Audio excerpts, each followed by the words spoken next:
नमस्कार। अपने पिछले वीडियो में हमने स्ट्रक्चरल आइसोमेरिज्म या संरचनात्मक समव्यवता और उसके प्रकारों चैन आइसोमेरिज्म या श्रृंखला समव्यवता, पोजीशन आइसोमेरिज्म या स्थिति समव्यवता के बारे में अध्ययन किया था। यहाँ पर चैन आइसोमेरिज्म और पोजीशन आइसोमेरिज्म के बारे में कुछ स्पेशल पॉइंट भी दिए गए हैं। आप वीडियो को पॉज करके इनको स्टडी कर सकते हैं। अब हम स्ट्रक्चरल आइसोमेरिज्म के तीसरे प्रकार रिंग चैन आइसोमेरिज्म या वन्य श्रृंखला समव्यवता के बारे में स्टडी करेंगे। दो या दो से अधिक यौगिक जिनका अणुसूत्र समान हो परंतु कार्बन के जुड़ने का तरीका मोड ऑफ लिंकिंग भिन्न भिन्न हो, आपस में रिंग चैन आइसोमर्स या वन्य श्रृंखला समव्यव कहलाते हैं। मोड ऑफ लिंकिंग दो अलग अलग तरीकों की हो सकती है, ओपन चैन और क्लोज्ड चैन। यहाँ एक अणुसूत्र C3H6 से बने हुए दो यौगिकों 1-प्रोपीन और साइक्लोप्रोपेन के बारे में विचार करते हैं। दोनों का अणुसूत्र जैसा कि हमें पहले से ही ज्ञात है समान है, लेकिन दोनों में जुड़ने का तरीका मोड ऑफ लिंकिंग अलग अलग है। जहाँ 1-प्रोपीन में ओपन चैन है जबकि साइक्लोप्रोपेन में क्लोज्ड चैन पाई जाती है। दोनों में जुड़ने का तरीका अलग अलग होने की वजह से ये दोनों आपस में रिंग चैन आइसोमर्स कहलाते हैं। इसी प्रकार एक और अणुसूत्र C3H4 से बने हुए तीन भिन्न यौगिकों 1-प्रोपाइन, साइक्लोप्रोपीन और प्रोपेन 1,2-डाईईन के बारे में विचार करते हैं। यहाँ पर 1-प्रोपाइन और प्रोपेन 1,2-डाईईन में ओपन चैन है जबकि साइक्लोप्रोपीन में क्लोज्ड चैन है।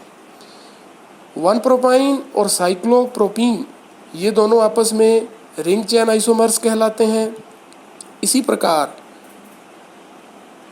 साइक्लोप्रोपीन और प्रोपेन 1,2-डाईईन भी आपस में रिंग चैन आइसोमर्स कहलाते हैं, जबकि 1-प्रोपाइन और प्रोप 1,2-डाईईन आपस में फंक्शनल आइसोमर्स कहलाते हैं। इनके बारे में अपने स्ट्रक्चरल आइसोमेरिज्म के अगले प्रकार में स्टडी करेंगे। मोटा मोटा यहाँ पर एल्कीन और साइक्लोएल्केन आपस में रिंग चैन आइसोमर्स होते हैं। एल्काइन और साइक्लोएल्कीन आपस में रिंग चैन आइसोमर्स होते हैं। एल्का डाईईन या एलीन्स तथा साइक्लोएल्कीन भी आपस में रिंग चैन आइसोमर्स होते हैं। रिंग चैन आइसोमर्स फंक्शनल आइसोमर्स भी होते हैं, परंतु प्राथमिकता रिंग चैन आइसोमेरिज्म को दी जाती है। अब हम स्ट्रक्चरल आइसोमेरिज्म के अगले प्रकार फंक्शनल आइसोमेरिज्म, जिसको अपने क्रियात्मक समूह समव्यवता भी कहते हैं, इसको शॉर्ट से FI से दर्शाते हैं, के बारे में चर्चा करेंगे। दो या दो से अधिक यौगिक जिनका अणुसूत्र समान हो परंतु क्रियात्मक समूह भिन्न भिन्न हो, आपस में संरचनात्मक समव्यव कहलाते हैं। समान अणुभार के निम्न युग्म क्रियात्मक समूह समव्यव होते हैं।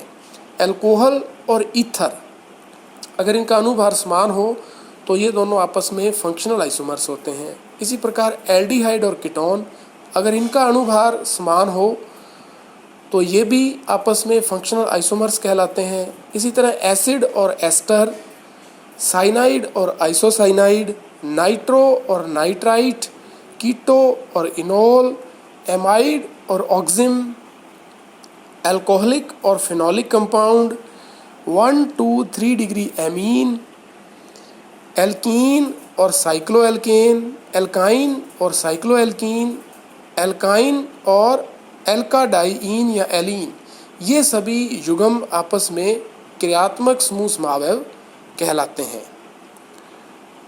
अब हम स्ट्रक्चरल आइसोमेरिज्म के अगले प्रकार मेटामेरिज्म या मध्यवयवता के बारे में अध्ययन करेंगे। दो या दो से अधिक यौगिक जिनके अणुसूत्र समान हो, बहुसंयोजी क्रियात्मक समूह भी समान हो, परंतु बहुसंयोजी क्रियात्मक समूह से जुड़े हुए एल्किल ग्रुप भिन्न भिन्न हो, आपस में मेटामर्स या मध्यवयव कहलाते हैं। अब यहाँ ध्यान देने वाली बात यह है कि मेटामर्स हमेशा बहुसंयोजी क्रियात्मक समूह के द्वारा ही दर्शाई जाती है। अब यह बहुसंयोजी क्रियात्मक समूह ऑक्सो ग्रुप हो सकता है, सल्फो ग्रुप हो सकता है, 2 डिग्री एमीन हो सकता है, कीटोन हो सकता है, एस्टर हो सकता है, एनहाइड्राइड और या 3 डिग्री एमीन। ये सभी बहुसंयोजी क्रियात्मक समूह मेटामेरिज्म शो कर सकते हैं। अब अपने एक एग्जाम्पल के ऊपर विचार करते हैं। 1-एथॉक्सी एथेन और 1-मेथॉक्सी प्रोपेन, दोनों में ध्यान से देखा जाए इनका अणुसूत्र समान है। इनमें जुड़ा हुआ बहुसंयोजी क्रियात्मक समूह भी समान है जो कि ऑक्सो ग्रुप है, लेकिन दोनों में ऑक्सो से जुड़े हुए एल्किल ग्रुप भिन्न भिन्न होने की वजह से ये दोनों आपस में मेटामर्स कहलाते हैं। इसी प्रकार एक और एग्जाम्पल 1-मेथॉक्सी प्रोपेन और 2-मेथॉक्सी प्रोपेन को देखते हैं।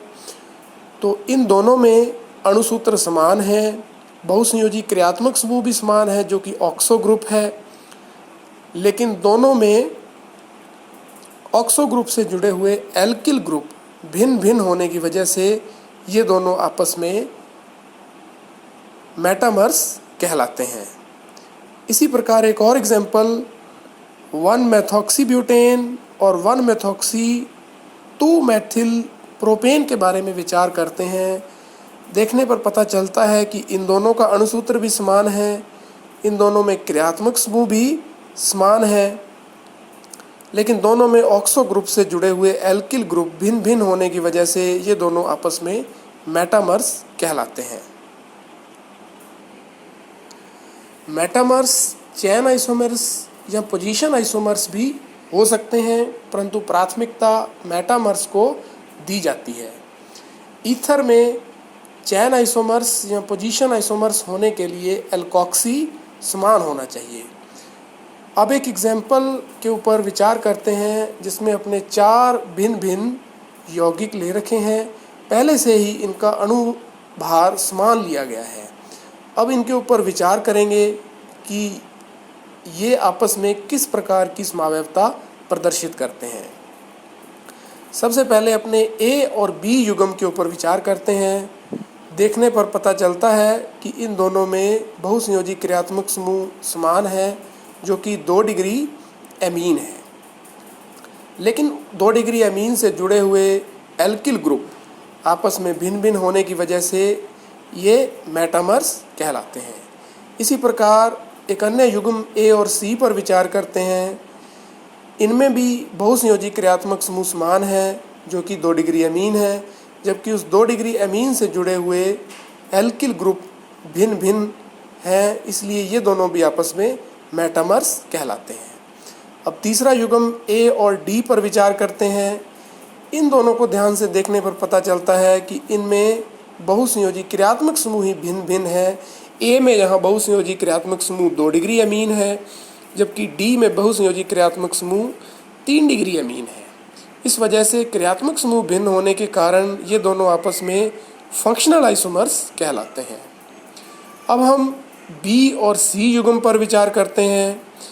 बी और सी युग्म के अंदर बहुसंयोजी क्रियात्मक समूह 2 डिग्री एमीन है जो कि समान है, लेकिन दोनों में इससे जुड़े हुए एल्किल ग्रुप भिन्न भिन्न होने की वजह से ये दोनों आपस में मेटामर्स हैं, लेकिन इनमें पोजीशन आइसोमेरिज्म भी पाई जाती है।